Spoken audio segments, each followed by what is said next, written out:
Hurts takes the snap. He's back. He's going to run. He's in! Touchdown! Jalen Hurts!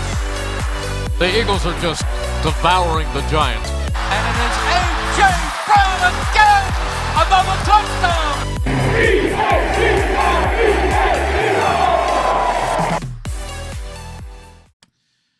Welcome back to the Linc Lineup. This is episode 12. And today we're going to talk about the Eagles-Bucks game coming up on Monday Night Football, which, you know, me and Bryce will be in attendance for that game. Our first one this year. Bryce is going to 2. He's going to, as far as we know, he's going to Tampa and then to Philly to watch the 49ers Eagles game. Yes, I get to go to Tampa. Get to go watch us play the Commanders in their home stadium, and then I'm also going to Philly for that 49ers game. So, you know, the fall is the most exciting time of my life because I get to travel. I get to use the Eagles as an excuse to travel, and it's something I look forward to every year.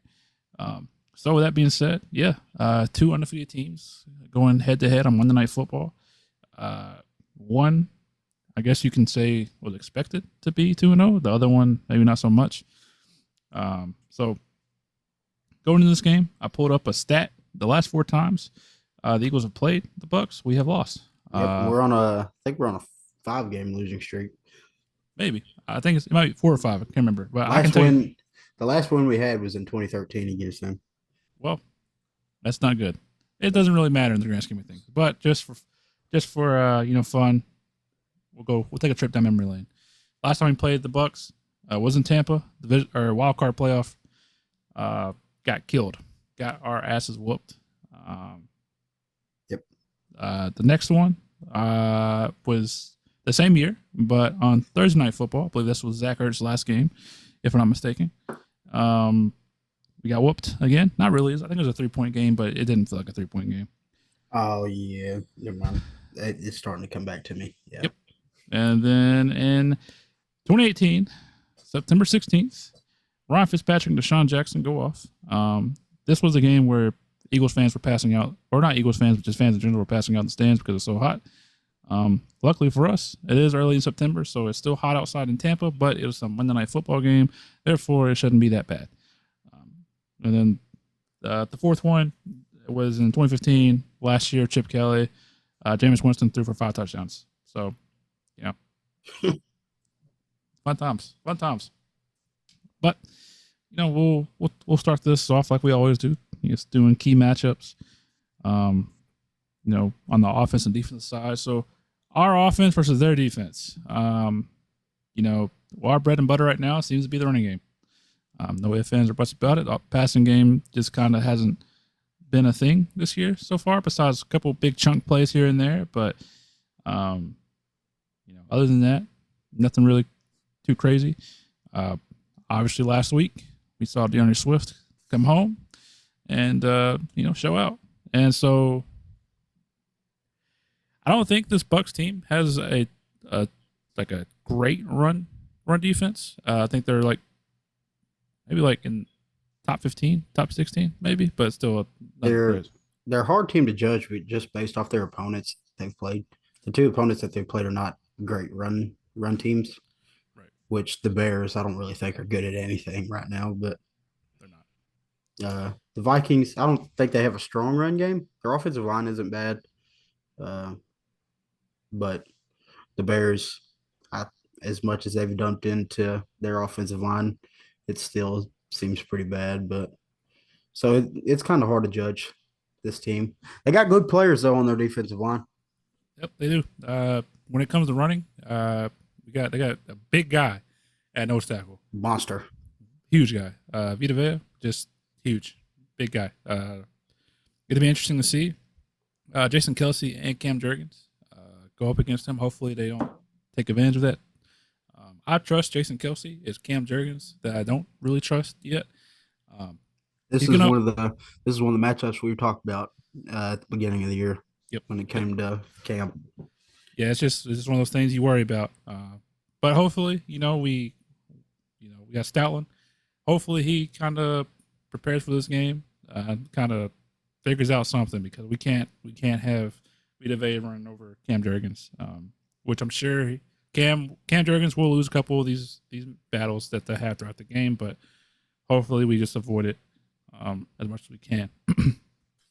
But yeah, it's still early in the season. 2 games have been played. Nobody really knows. They don't have really an identity yet. Nobody does. No, not yet. You'll find out in October, early November, where your team is, what your team relies on. Right now, it's just kind of just going through the motions and trying to figure out what works and what doesn't work, and it's a week to week basis. But we have the best offensive line in football still. I'm going to say it until somebody proves me otherwise. No glaring weaknesses. There's a slight hiccup. I wouldn't call it weakness with Cam Jurgens. He's a solid offensive lineman. It's just he's just size smaller. issue. He's just smaller. So people will take advantage at some point, but other than that, he's super solid. So I expect DeAndre Swift to have a good game. Who do you think is going to have the most carries between him and Kenneth Gainwell?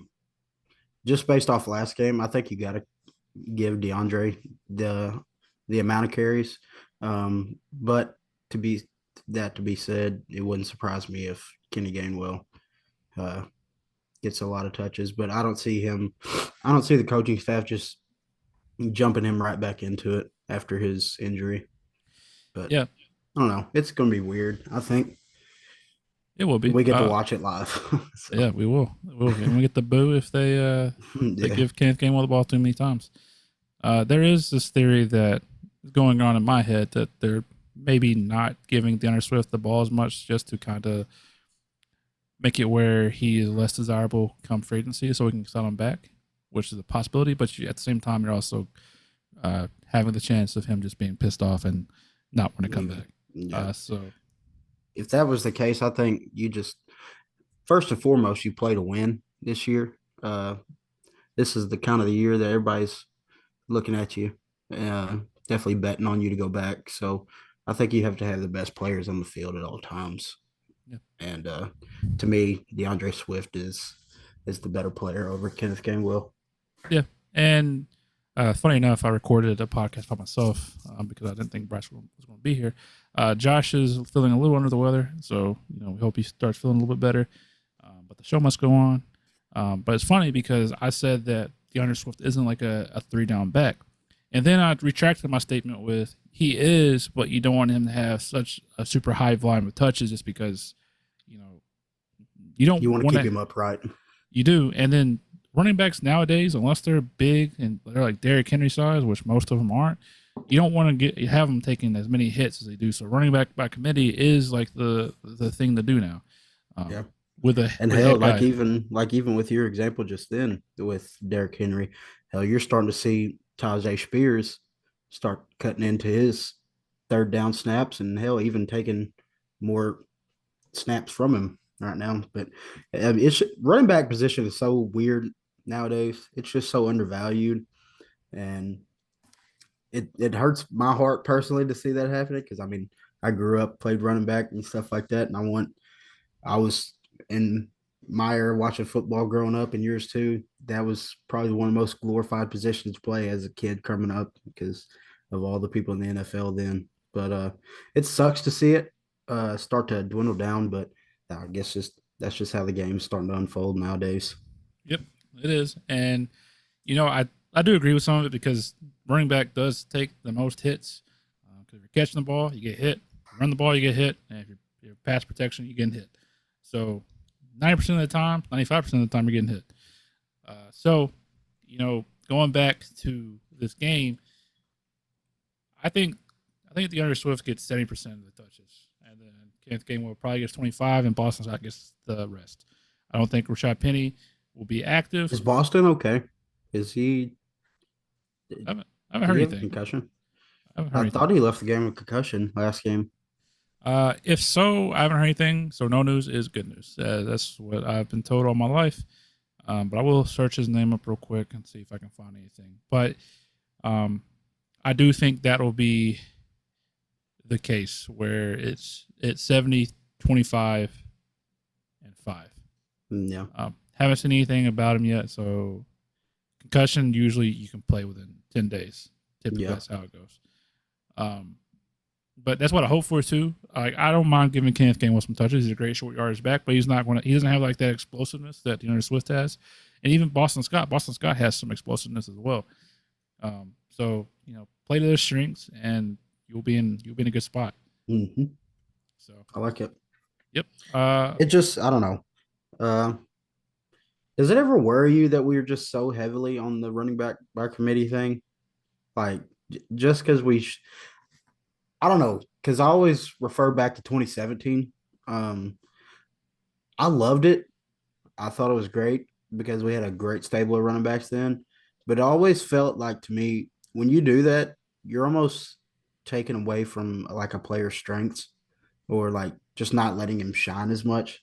Because it's hard for a back to get into a rhythm when you're doing that. But as you've seen last week, DeAndre Swift was on a roll and they clearly went with a hot hand. And Rashad Penny didn't look great. That's another thing. I don't think he's on the roster much longer. I don't think so either. I wish he was. I wish he still had that explosiveness that he used to have, but I think the injuries finally starting to take a toll on him. But I don't know. What's your feelings over the whole committee thing, just in general? I think in this case, like this week specifically, I think you have to give the ball to DeAndre Swift until he slows down. I like committees just because, if, for example, DeAndre Swift has the hot hand right now, he's clearly running back one, right? But if he has like a bad start, guess what? We have another person that can take over and be running back one. It's sometimes you will start off slow and you have to kind of find who has a hot hand, but once you find it, you're good and you ride that hot hand until you can't any longer. So I like it because it's you're not dependent on one person. You can kind of depend on others, and I like Kenneth Gainwell's like play style. He can catch the ball a little bit. He can run a little bit. He can pass protect a little bit. Whereas I feel like DeAndre Swift can do it all better, but like the drop off isn't like terrible. It's significant, but it's not like terrible.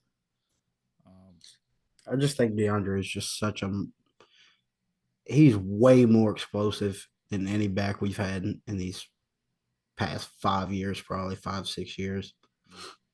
And I'm excited to watch him Monday. And I think that number 0 looks cool. Oh, dude, that's clean, dude. It's so clean. I'm I'm excited to see it in Kelly Green. Yeah, that'll be nice. I wish we could go to those games, but I mean, yeah. One day I imagine them ticket prices are through the roof. I don't think so. I do want to share this real quick. Whenever I originally bought these tickets, for some reason, so every game around this particular one was like the lowest price ticket was like $70. This one was the lowest was like $200. So for some reason, this game was expensive. Come to find out, they're honoring Rondé Barber, which if you're an Eagles fan, fuck that guy. Yeah, you are sad when you think about that, and he will get booed by us. Maybe if we're feeling the drinks, I will be drinking because you got to. I will be too. But it's crazy that the ticket prices were expensive, and luckily, somehow, some way, just searched one random day on Ticketmaster, saw somebody put no free shout outs. Yeah. Oh yeah. Sorry. On this particular website, and they just completely undersold the value of the ticket. Got it for like $200 less than everybody else. It's beautiful. Chef's kiss. But yeah, seats we're going to aren't the greatest, but they're 50-yard line up top, so it's all 22 all the time. I'm very curious to see Tampa Bay Stadium though, because on TV, I think it looks pretty cool, like the whole pirate ship and everything else. I think that, and especially like on Monday night games, like night games itself at that stadium look like it's pretty entertaining just to be there. So yeah, I'm very excited to go to this one. I love night games. I love not going to 2 night games. I feel like the energy that is in the stadiums come kickoff is there's nothing like it. Just because the whole world's watching, even though we're doing that stupid Monday night doubleheader thing. Hate it. You don't like it? No, because I would rather us start at 8:20 and then the weather be a little bit cooler, but we're starting at 7:20, which is cool, I guess. But like, Oh, we're the first Monday night game. Yeah. Gotcha. Well, what if the roles were reversed? Would you like it better? Like if No, we were the later game? no, I still hate the Monday Night Football like doubleheader thing. Yeah, Like because I could see that because it's supposed to be like a one. Everybody's supposed to focus on that one game. I could see that. And that I mean, if you're watching at home, you're obviously flipping through the channels, watching both games or something like that. But yeah. I don't know. But I believe we're gonna be wearing all white, so that's fine. Ew, bro. I can't. I hate the all whites. I'm not a fan of them. I don't know why. I've just never been a fan of them. Maybe we're the white and black, or maybe we just the white and green. But Just green and white. I think that's what we were the last time we played in Tampa. Wasn't it? The playoff game was the green and white. I think so. Green jerseys, white bottoms. Yeah. But something tells me since it's still kind of hot, that it's gonna be all white, and I'm gonna be sad. So, Yeah. but going back to the game, our passing offense versus their passing defense. Bryce, can you tell me anything that scares you as far as Bucks defense when it comes to defending our passing game? So the only thing that really comes to my mind, just right off rip, is they have very athletic linebackers. So to me, I don't see Dallas Goddard being much of a factor this game. I think they may have Devin White on them for a lot of the game, which if that's the case, and Bucks play a lot of man, and I don't know, it's Todd Bowles' defense, so I'd expect a lot of blitzes. Um, it's going to be interesting to see, but they got two athletic linebackers and Devin White and Levante David. Their secondary is kind of iffy. They've lost some guys in that secondary. Jordan Pretty much Whitehead left. everybody. Yeah. Jordan Whitehead left. Sean Murphy Bunting, he left. I'm pretty sure Jamel Dean's still there. He is. I can't think of the other one. Carlton Davis is the other Yeah, one. that's the one that I'm thinking of. Uh, yeah, they're still there. A couple years ago, they were some really good corners. The year that they won the Super Bowl, they played pretty damn well. But uh, I think their secondary is kind of taking a drop off. Um, so if the Eagles can get their passing game rolling, this game might get ugly. Um, in my eyes, just because I think if we're just playing straight up man on man, I think we have way more weapons, more capable weapons than they can defend. But Todd Bowles' defense they're always tough, man. So it's gonna be interesting to see. Yeah, I think, and this is what I said in my solo podcast. I do think that this is a game where the Eagles kind of start figuring stuff out on the passing side. And I do think this is a game where if they don't blitz, we'll attack the outside heavy. We'll do whatever we can. The middle of the field is not going to be a thing. It's not going to happen. Now, if they blitz, that's a totally different story. But if they're I could not, honestly see a lot of wide receiver screens coming into this game plan. I can see it too. But I definitely see us taking shots. I feel like Brian Johnson's going to try to get Jalen Hurts going. And that'd be nice just to kind of see it all firing on all cylinders. Is Antoine Woodfield still healthy? I mean, he played last week, didn't he? Yeah, I don't see anything by his name, so I'm assuming he's healthy. So that's like the one bright spot that they have in their secondary. Yeah, but he's not as good as he once was. So that's the only thing. And that's so weird to me too, because I remember like their Super Bowl year, he was really good. And hell, that was only a couple years ago. Was he the guy that did the finger thing, the Tariq? Yeah, the peace sign. Oh yeah, That boy deuces. Yeah, I don't. Let me look. I don't see anything. So I think he's healthy. While you're trying to find that, I just think we match up really well against them. I think what helps our defense out, I mean, what helps our not defense, but helps our offense out. The way Tampa plays their defense, if I can recall, they don't usually press a lot, and they got some lengthy corners, but I feel like our receivers as route runners, because we have a possession receiver a lot in AJ. call it what you want, but anybody listening out there, AJ's not a speedster. Never really has been, never really will be. He's just bigger than you. Big body. Big body. Can run good routes, but he's more of a possession receiver. Just go up and get it. And you got Devontae, beautiful route runner, and Quez is your speedster. So Who's hurt? yeah.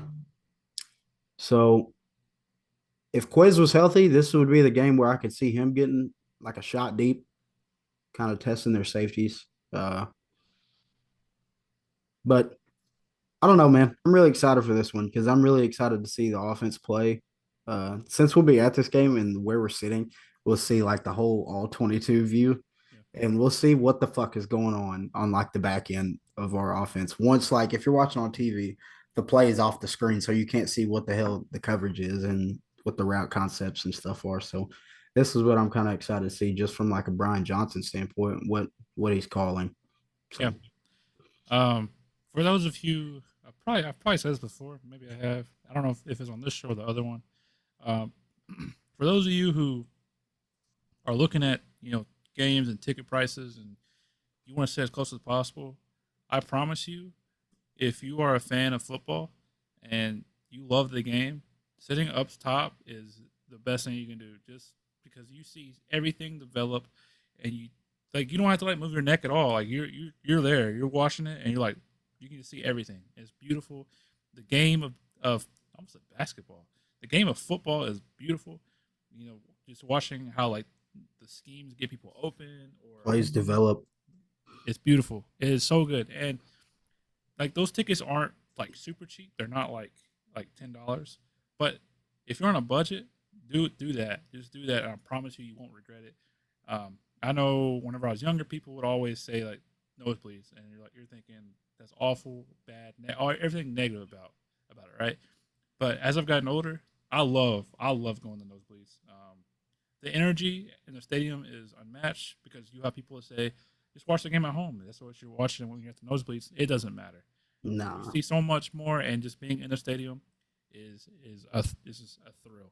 So if you haven't been to a game and the Eagles come near you, if you're not in Philadelphia, definitely save up your money and get nosebleeds.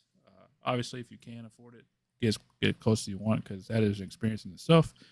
Because the Philadelphia game, you get down low, the beers start flowing for some reason. The closer you get to the field, and it gets more and more electric the closer you get. But if you're just like you said, if you're just a fan of football and actually know the game of football and know schemes and stuff like that, the nosebleeds is where you want to be, because you can literally see everything develop. And it's not like players are ants down there. They're not. You can see all these videos and stuff you see online from nosebleeds. It looks like the players are so fucking small.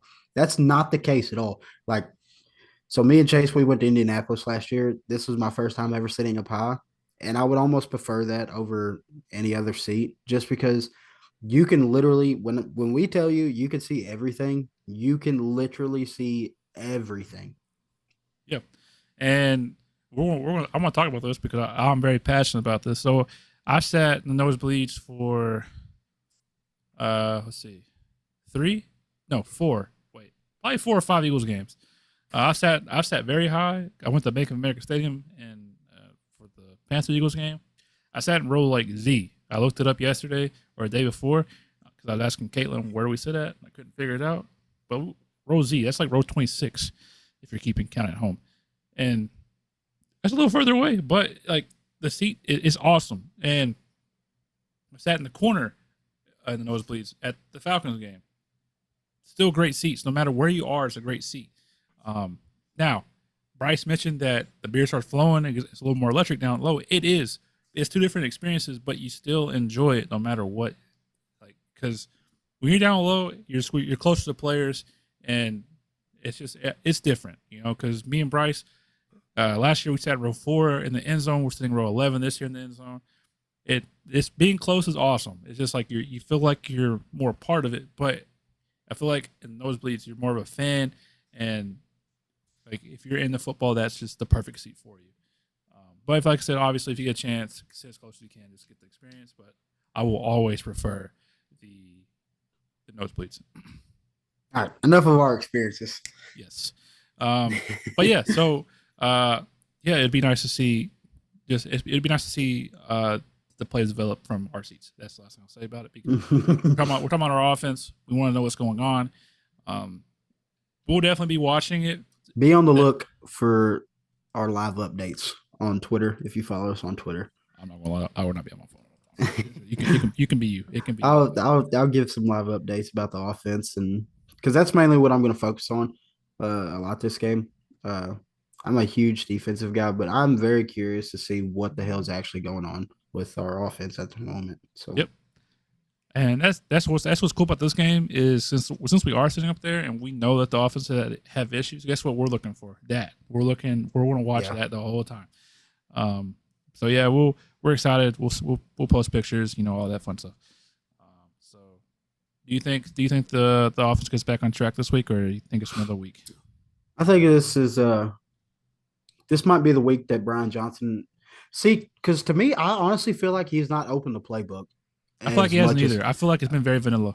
Yeah, I feel like he hasn't opened it up to its full capacity and the full strengths of what it can be. So I think this is the week that he may have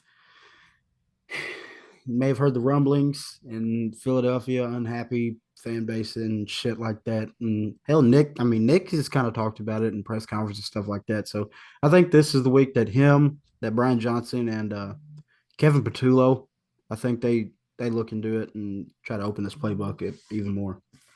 I'll tell you what, the first step for becoming a better play caller, Brian Johnson, is taking them quarterback powers and fucking doing this right here and throw them away. Yep. It's not working. We're all tired of watching it. We love Jalen. The only quarterback run play that we should have could come from an RPO or a little halfback lead draw play that they do. It worked in Indianapolis last year, and it worked against New England. I believe it was New England, the first game of the year. Stop doing everything else. You throw a read option in there every now and then just to keep the defense on their toes, but it should not. It's this quarterback power shit and running read options, stuff like that. 10 plays a game. Get that out the window, man. Yeah. Jalen has developed into such a accurate and persistent passer that that's what he needs to do. And that's what I feel like a lot of the offense's problem is. You're not getting Jalen comfortable. You're not letting him settle into games. You're not getting him into a rhythm. And it's so hard to get into a rhythm of passing when you're running little like wide receiver screens, stuff like that. Them never work, by the way. I'm such an advocate of getting that shit out of a playbook because to me, I've never seen them work hardly all the time. They work in college. Yeah, they work in college, but I mean, you're going against players that are just as fast. I mean, and half the time you're running to Devontae Smith. He's very elusive, but he's not like the quickest receiver you got on your team. He's not the shiftiest receiver in open field that you got on your team. I mean, I don't know. It's weird to me. It's just the speed of the game in the NFL is so much different than college. And those linemen that you see get absolutely toasted in college are not the same linemen you see in the NFL. The guys from the NFL can read that play and get off blocks and get to that screen and sniff it out. Yeah, and then the field like in college, obviously the hash marks are a lot more spread out, so you can run a screen to this side and be on the complete opposite side of the field, Mm-hmm. Whereas the NFL is a lot tighter. So I also think that the Eagles will kind of find, some type of stride in the offense. It might not be like this. It might not be like, oh, there's last year's offense. There they go. I hope it is. But I think they need to come out throwing this game. They definitely need to come. They need to come out and try to settle in. Yeah. I think what they should do is give Jalen some easy plays, like 1 or 2 reads, but very high percentage of working. It's just the scheme is perfect no matter what the defense is throwing at him. It's just he has a look. Get him comfortable, get his confidence up. He's a mentally strong guy, but I do feel like at some point, this is with everybody, that the noise and then just knowing, being self-aware that you haven't been playing your best does get to you. And everybody has their breaking point, man. Yep. I mean, no matter how mentally strong you are, whether his breaking point is probably going to be taking it to Brian Johnson. And just because they have such a close relationship, like, bro, he's going to go to him and be like, look, the shit you're calling is not working. At what point do we change this? Like, have we not watched film all week or anything like that? Have you not just studied? I mean, I know it's as cliche and like corny as it sounds, but I could see that, like, if this continues to happen, there might be like a players meeting within the offense and be like, hey, this shit that we're calling is not working. It's just not, we're not playing to the standard that we hold ourselves. Yeah, and I'm gonna say this, and then we'll move on to defense because I know we've kind of been hanging on to the offense. But I think I go back and forth a lot. I try to be like optimistic. Now, when one of the games on, I'm just as just as bad as everybody else is when it comes to hot takes and all that. But every night or after the game, I tweet out something like something positive just because I want everybody to kind of see take a positive out of the game. And like last week, I feel like the second half we kind of figured out, or started from the second quarter to the end of the game, we figured out offense a little bit. I think Brian Johnson will be okay. He's not who we had before with Shane Steichen or even Frank Wright, but I do think that he'll figure it out. And there is what we said earlier this year is like there will be some growing pains with having new coordinators. It's just going to happen. You can't expect them to be firing on all cylinders right off the rip, but obviously Sean Desai is doing great with what he's doing, with what he has. But Brian Johnson might come along later this year, and we'll be like, man, he's going to have a head coaching job soon or something. So give him some time and just have some belief that him and Jalen Hurts can figure it out. Because I have all the belief in the world in Jalen. Even though he does frustrate me sometimes, he is by far my favorite quarterback that I've ever watched when it comes to the Eagles. And I've seen McNabb, Vic, all your favorite ones, Nick Foles. He's been my favorite just because of the way he acts. So I believe in him, and I think that we will figure it out. Yep. Defense. So Baker Mayfield's had a great start to his year. You got to give hats off to that guy, man. He has. He hasn't. You couldn't ask him to play any better than he has so far. Yep. But here's what I'm going to say: he hasn't played defense like the Eagles, and definitely a pass rush like the Eagles. So we'll start with their passing offense versus our passing defense. Our passing defense so far hasn't been fantastic. I think we rank in the bottom half of the league when it comes to passing defense. All that has to do with injuries, plus it's only 2 games. So obviously we know what happened last week with the injuries of Avonte Maddox, Reed Blankenship, Nakobe Dean's out. So there's some growing pains with that. Just because we do have a young back half. Well, it's not really a young back half, depending on who's back there. But like Reed's still in his second year. Josh Jobe was in his first start in the NFL in his second year. You had Mario Goodrich out there, who I believe that was his first game. Or he's a rookie, right? He was here last year. He just never played. Okay, he had the premier patch, so I didn't know I forgot if he's a rookie or not. But yeah, so he never played. So like, they're bound to give up some yards. Justin Jefferson's great. So, it's not like he's nobody. Also, let me flip back over real quick. Let me go back to offense. Just want to point this out there. Justin Jefferson had 150 yards in the first half against this team. So if he can do it, hopefully A.J. Brown, Devontae Smith can do something similar to it. Yeah. All right, going back over to defense. So Justin Jefferson is great. So he's going to put up yards. It's going to happen. Kirk Cousins is having a great year so far. He's going to put up yards. But they play the Bears and the Vikings, who have terrible defenses. Terrible defenses. So Baker Mayfield's I feel like he's going to have happy feet like he usually does whenever pressure comes. And I think he's going to make some bad throws. Will it result in interceptions? Maybe, maybe not. But I do think he will have an off game because he just hasn't felt pressure like this. I feel like he'll get this game. The right side of their offensive line is very weak. Their best players, their left tackle, Christian Wirfs. I thought Is he a left tackle or right tackle? I believe he's a left tackle. Let me double check. He's a left tackle because he's going to line up against Josh Sweat most of the time. So it'll be interesting. This will be an interesting battle between Josh Sweat and Tristan Wirfs. And, if Josh Sweat is going to take that next step and like kind of compete for like an all-pro type thing, this is a great time to do it. I believe in him. I think he'll win some of these battles. Obviously, Tristan Wirfs is no slouch. He's going to win some too. But their right side is trash. They lost their center at the start of the year because he had a knee thing, I think, right? Yeah, Ryan Jensen. Yeah, his career is probably over because it's been bothering him for the past couple of years. They got a dude named Cody Mock, and then Luke. Cody, yeah, Mock. He's a rookie. Yep, and then Luke Godicki. I don't know if that's how you pronounce it. I can't correct you on that because I have no idea. Godicki. All right, but yeah, that's where we're going to attack. And guess who's on that? Guess who can line up on that side? You got Jordan Davis who's going to line up over the center probably. You got Jalen Carter they're going to slide everybody this way.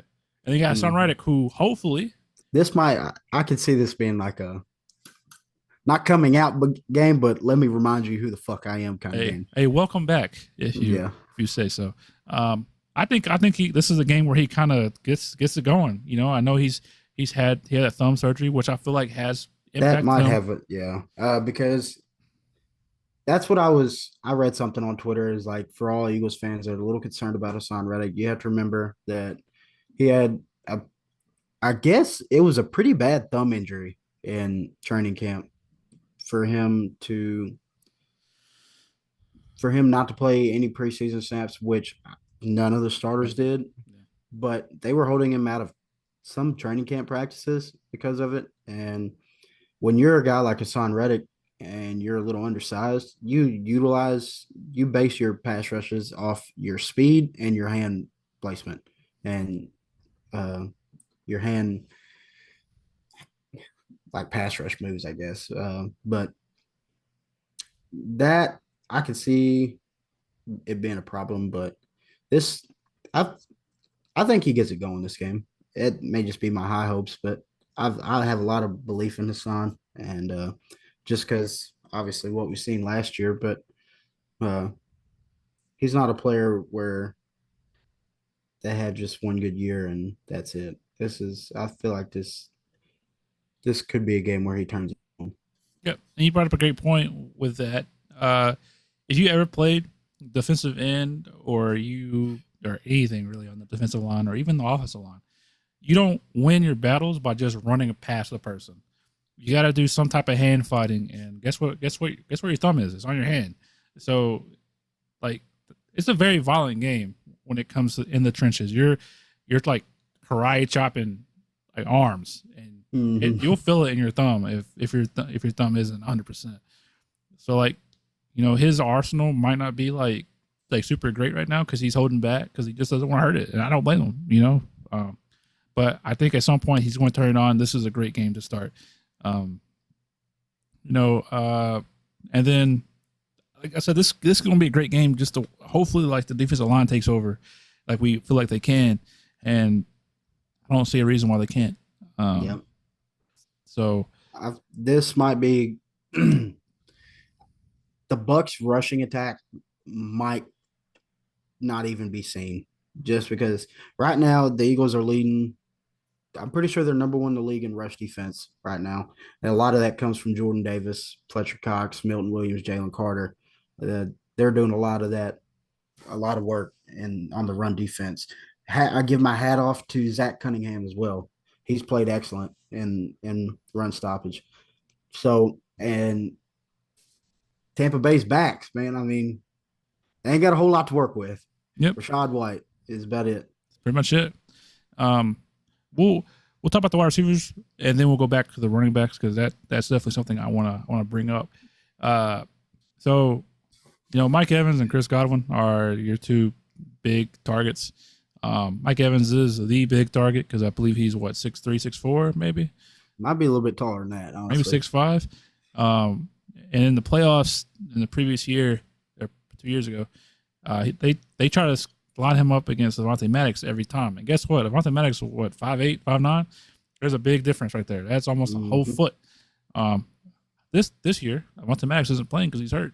So, you hope that the bigger corners and James Bradbury and Darius Slay's not this big dude, but like he's definitely not 5'9". You hope that you can match up those guys and definitely slow them down. Mike Evans has had a solid start to this year. Chris Godwin's is a solid number 2 as they come. He does everything that they ask him to do, and he still puts up numbers. He's not somebody that will terrify you, but he'll be solid. If you don't recognize him, he could tear you up. Yep. And like I said, Baker Mayfield, whenever pressure comes, he gets happy feet. He's going to run around. And like I said, I think that the Eagles will do a good job containing him and just make him sweat and earn every yard that he gets. So I think advantage Eagles right there. When it comes to the rushing attack for the Bucs, Rashad White's averaging, I believe, 2.8 or 2.9 yards per carry. That's not going to do it against this team.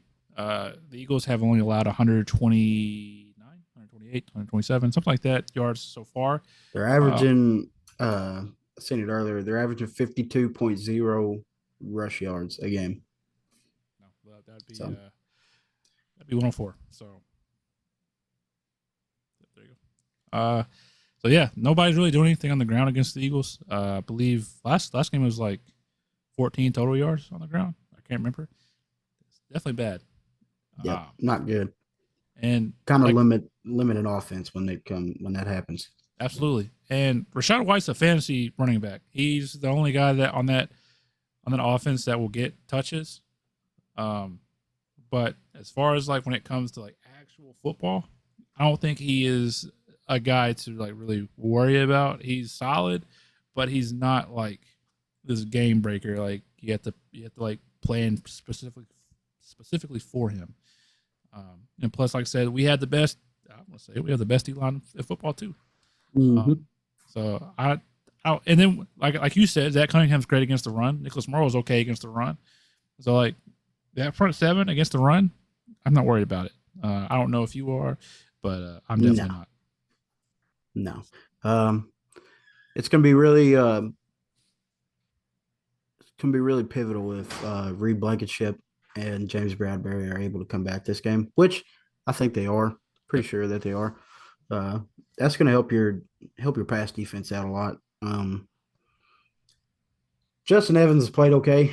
That other secondary spot, that other safety spot's kind of concerning, but it is what it is right now. I mean, it's still earlier in the year. Seen a lot of rumblings and talk on Twitter saying, hey, Sidney Brown used to play nickel corner in college a little bit, but I still don't think he's ready just yet. I don't know. I get a lot of faith in Mario Goodrich. Your very first NFL game that you're having to come into, you get lined up against Justin Jefferson a lot. That's a recipe for disaster for anybody. I'd be nervous. That's definitely not something you want to come into. So, and that Vikings offense, passing wise, they're pretty good. I mean, they got some good players in that receiving room. So I think he's got a full week of practice. If things start to get ugly at first, I think that's when you make a change. But if he can get out there and hold his own, I think we'll be all right. Yeah. I don't know who their slot receiver is. I'm assuming it would be Trey Palmer, Devin Tompkins, or Raheem Jarrett. So one of them. Well, a great game for Mark Goodrich to get his confidence up. If that's the case. Unless they slide one of them into the slot. Yep. So, but I think this is one of the games where James Bradbury might travel to the slot. Yeah. And you roll with Josh Jobe out there on the outside corner. Yeah, I can see that. But yeah, like the rushing attack doesn't scare me. Passing attack doesn't really terrify me because I think our D line will create pressure and take away the opportunities for Tampa to really throw the ball downfield. So that being said, is there anything else that we've missed that you want to talk about before we wrap up and make our predictions? I think we covered most of it so far. Kind of give my praise to Sean Desai for what he's had to deal with so far, coming with injuries and stuff. He's coached up a pretty damn good game plan every week, and that's really encouraging to see. It is. If you are an Eagles fan and you don't follow him already on X, Johnny Page is a guy to follow. He does an all 22 breakdown, and so I watch all 22, but he kind of gives me like a starting point what to look for during the games. So give him a follow, because if you want to understand the game of football, definitely follow him, and he'll teach you. The reason I bring up him is this last one I want to talk about is he mentioned that Nolan Smith looks like he's not ready for the big time yet. He's been quiet this year, so I wonder if he'll get a chance this game against a subpar offensive line to make a splash play. I hope he does because everybody loves him, but maybe he needs to hit the weight room this offseason and bulk up a little bit. But like I said, I only bring that up because we haven't heard anything from Nolan Smith, and Hassan Reddick, who is the starting edge rusher, hasn't done anything yet.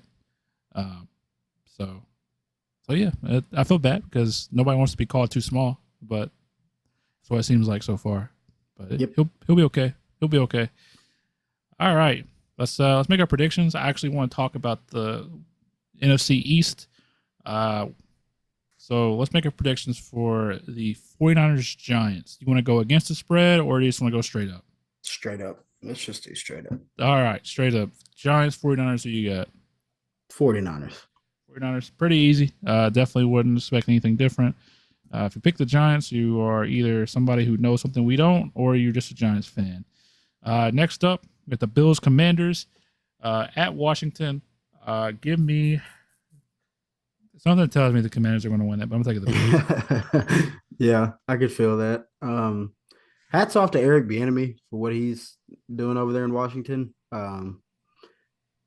That offense looks really good for what they got going right now. But like you said, something weird is going to happen in that game, or it might be one of them Josh Allen games where he throws a bunch of picks. Right. But I'm gonna roll with the Bills right now. All right. Next one, Fox's game of the week. Not really. Cowboys Cardinals in Arizona. That's a game of the week. Nah, I'm just kidding. It's in the game of the week slot, but yeah, it's just because it's the Cowboys. It's the Cowboys. Cowboys win that. All right. And finally, the game we're talking about now: the Tampa Bay Bucks versus the Philadelphia Eagles.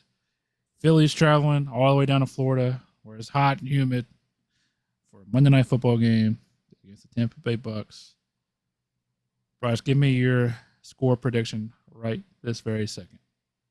27-14 Birds victory. All right. And before we recorded, I asked Josh to send me his score prediction. He said 31-21 Birds. And my pick was similar to it. I think I picked this last week for the Vikings game. I'm going to pick it again this week. It's going to hit at some point. 34-17 Eagles. The spread has dropped a little bit. I think it was like 6. It dropped down to 5. So don't know what Vegas knows, but but I have full belief in this team. I feel like this is going to be a win. I pray it's a win because if I go there and we lose, I'm going to be sad. I won't ever go back to Tampa. Nope, never again. Just like we're not going back to Cincy. Ever again. Ever. Actually, I have to because me and Caitlin are so close to finishing the NFL stadium thing we're doing. We're not really that close, but we're about to finish up the East Coast. I'll tell you that much. But yeah, I got the Eagles winning 34-17. And yeah, that's the show for the week.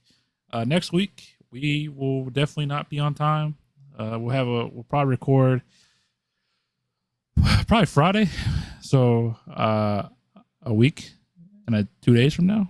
We're gonna take a little break, I guess, because I won't be back until Wednesday. Bryce will be back on Tuesday, and then work, real life stuff.